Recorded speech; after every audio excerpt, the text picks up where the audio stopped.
दोस्तों, रमज़ान को मुसलमानों के सबसे पवित्र और सबसे मशहूर महीनों में से एक महीना माना जाता है। जब भी रमज़ान का ये महीना आता है तो मुसलमानों की तरफ से इस पूरे महीने में रोज़ों का एहतमाम किया जाता है। इस वक्त भी रमज़ान का महीना चल रहा है और जिस रमज़ान के महीने की लगभग पूरी ही दुनिया में काफ़ी चर्चा है, उसकी वजह यह है कि क्योंकि इस वक्त दुनिया का शायद ही कोई ऐसा कोना होगा कि जहाँ पर मुसलमान न रहते हों। वैसे तो दोस्तों, रमज़ान से जुड़ी जो सबसे ख़ास चीज़ है यानी कि रोज़ा, उसके रूल्स एंड रेगुलेशंस यानी कि कायदे कानून पूरी दुनिया के मुसलमानों के लिए सेम ही हैं। मगर हाँ, बाकी पूरे रमज़ान को सेलिब्रेट करने का जो तरीका होता है वो पूरी ही दुनिया के मुसलमानों का अपने अपने देश और अपने अपने कल्चर के हिसाब से अलग अलग होता है।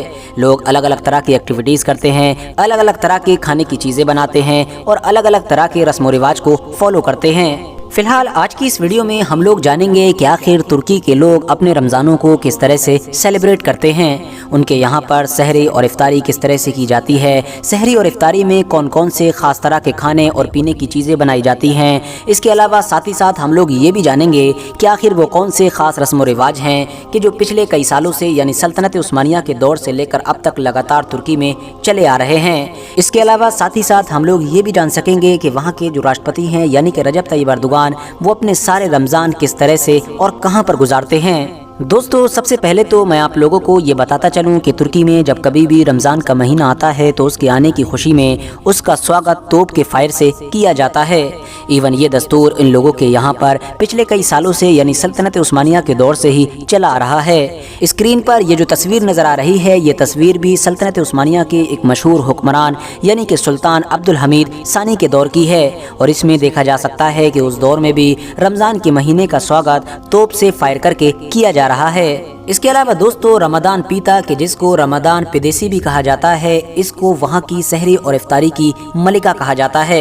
यानी वहाँ के लोग इसके बिना रमज़ान को अधूरा मानते हैं। ये दरअसल एक गोल तरह की रोटी ही होती है जिसको बड़ी ही मेहनत और मशक्क़त के साथ बनाया जाता है। तुर्की के लगभग सभी लोग रमदान पीता नाम की इस रोटी का इस्तेमाल अपनी इफ्तारी में ज़रूर करते हैं और शायद यही वजह है कि हर रमज़ान के महीने में जिन दुकानों पर ये बिकती है उन दुकानों के बाहर लंबी लंबी लाइनें लगती हैं। रमदान पीता नाम की ये रोटी सिर्फ रमज़ान के महीने में ही और शाम के वक्त में ही क्यों बनाई जाती है, ये बात अभी तक एक राज ही बनी हुई है। मगर फिर भी कुछ लोग इसके पीछे ये तर्क देते हैं कि क्योंकि रमदान पीता नाम की ये चीज़ बनने में हद से ज़्यादा एनर्जी और हद से ज़्यादा कीमत लेती है, इसीलिए ज़्यादातर लोगों ने इसको रमज़ान के साथ खास कर दिया है। पीता का आटा आमतौर पर चीनी, दूध, तेल और यहाँ तक कि अंडों के साथ गूंदा जाता है और लकड़ी की आग से तपने वाले तंदूर में इसको पकाने से पहले कई बार खमीर किया जाता है। पीता को पकाते वक्त दूसरी आम रोटियों की तरह बार बार पलटा जाता है। इतना ही नहीं, इसके ऊपर तेल और काले बीज लगाने से पहले एक खास किस्म की कोई लिक्विड चीज़ लगाई जाती है जिसको शिफा कहा जाता है। इसको लगाने के लिए इंसान का पहले से इसमें माहिर होना ज़रूरी माना जाता है क्योंकि यही वो चीज़ होती है कि जो इस रोटी को इसकी खास सुनहरी चमक देती है। इसके अलावा दुनिया के बाकी इलाकों और बाकी देशों की तरह तुर्की में भी इफ्तारी के दस्तरखान पर खजूरों का इस्तेमाल ज़रूर किया जाता है। वो इसलिए क्योंकि जैसा कि हम सभी जानते हैं कि खजूर का इस्तेमाल इफ्तारी में किसी कल्चर, किसी देश के साथ ख़ास नहीं है, बल्कि ये तो इस्लाम के साथ ख़ास है। खजूर के इस्तेमाल को आखिरी पैगम्बर यानी कि हज़रत मोहम्मद सल्लल्लाहु अलैहि वसल्लम की सुन्नत माना जाता है। दोस्तों, तुर्की में रमज़ान के महीने में इफ्तारी का दस्तरखान खुश्क मेवे, जैतून, पनीर और गोश्त की चीज़ों से भरा पड़ा होता है और इसके अलावा यही वो महीना होता है कि जब तुर्की में शोरबे वाली डिशेस की पॉपुलैरिटी भी आसमान पर पहुंच चुकी होती है। तुर्की के कुछ खास इलाकों में लोग रमज़ान से कई महीने पहले से ही बड़ी मेहनत के साथ खुश्क शोरबों की चीज़ें बनाते हैं जिसमें बाद में हाथों से बनाई गई सेवइयों को शामिल करते हैं। तुर्की का मशहूर सूप कि जिसको तरहाना या फिर तरखाना के नाम से भी जाना जाता है और जो इतिहास का पहला इंस्टेंट सूप भी माना जाता है, वो दरअसल रमज़ान में हर चीज़ का टेस्ट दुबाला कर देता है क्योंकि इसका इस्तेमाल भी तुर्की के लोगों में कंपलसरी माना जाता है। बाकी सूप के अलावा तो कई अलग अलग तरह के शोरबे हैं ही कि जिनका तुर्की में बढ़ चढ़ कर रमज़ान के महीने में इस्तेमाल किया जाता है। इन तमाम चीज़ों के अलावा तुर्की में रमज़ान में फ्रूट चाट और शरबत का जो चलन है वो भी दरअसल ऐतिहासिक तौर पर सल्तनत उस्मानिया से जोड़कर देखा जाता है। सल्तनत उस्मानिया के दौर से ही इन चीज़ों का इस्तेमाल भरपूर तरीके से होता आया है। वैसे तो अब वहाँ पर इन चीज़ों का मिलना काफ़ी मुश्किल हो चुका है, मगर फिर भी खुबानी, सफरजल, सिया चेरी, अंगूर, आलू बुखारे और आड़ुओं जैसे फलों की बनाई गई फ्रूट चाट वहाँ की इफ्तार के टेस्ट को दुबाला कर देती है। فروٹ چاٹ خریدنے کے لیے سب سے زیادہ لوگ اہمیت بیوگلو شہر میں موجود عبداللہ لوکانتاشی نام کی دکان کو دیتے ہیں۔ اس دکان کی اہمیت اس لیے بھی بڑھ جاتی ہے کیونکہ یہ دکان سلطنت عثمانیہ کے دور سے قائم ہے اور تب سے لگاتار یہی کام کرتی آ رہی ہے۔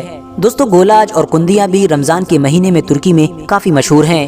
گولاج دراصل ایک میٹھی چیز ہوتی ہے جس کو گلاب، دودھ، مکئی اور پانی جیسی چیزوں کا استعمال کر کے بنایا جاتا ہے۔ اس کو بھی بنانے کی تیاریاں کئی دن پہلے سے ہی شروع کرنا پڑتی ہیں۔ اس کے علاوہ ایک اور چیز کینڈی کہ جس کو ترکی میں عام طور پر لوگ کندی کے نام سے جانتے ہیں، یہ بھی دراصل کافی مشہور ہے۔ یہ بھی دراصل ایک میٹھی چیز ہوتی ہے اور اس کو ترکی میں عید کا ایک اہم پارٹ مانا جاتا ہے۔ آپ لوگ بس اتنا سمجھ لیجئے کہ اس کو عید کے ساتھ اتنا ہی خاص مانا جاتا ہے کہ جتنا ہمارے یہاں پر سیوئی کو مانا جاتا ہے۔ اب کیونکہ یہ عید کے ساتھ خاص ہے اسی لیے رمضان کے آخری دنوں میں اس کو بنانا شروع کر دیا جاتا ہے۔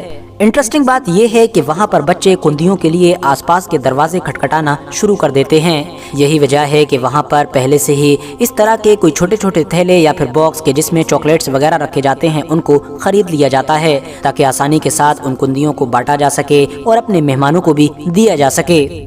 بات کر لیں اب اگر ترکی کے راشٹرپتی یعنی رجب طیب اردوغان کے بارے میں، تو عام طور پر یہ دیکھا گیا ہے کہ جب بھی رمضان کا مہینہ آتا ہے تو وہ وقت پر بنا پروٹوکول کے ہی رینڈم جگہوں پر افطار کرنا شروع کر دیتے ہیں، خاص طور سے عام لوگوں کے گھروں پر اور کبھی کبھی کسی غریب کے گھر پر۔ اور جب کبھی بھی رجب طیب اردوغان ایسا کرتے ہوئے نظر آتے ہیں تو ان کی وائف بھی ان کے ساتھ ضرور ہوتی ہیں۔ فی الحال دوستو آج کی اپنی ویڈیو کو ہم یہیں پر ختم کرتے ہیں۔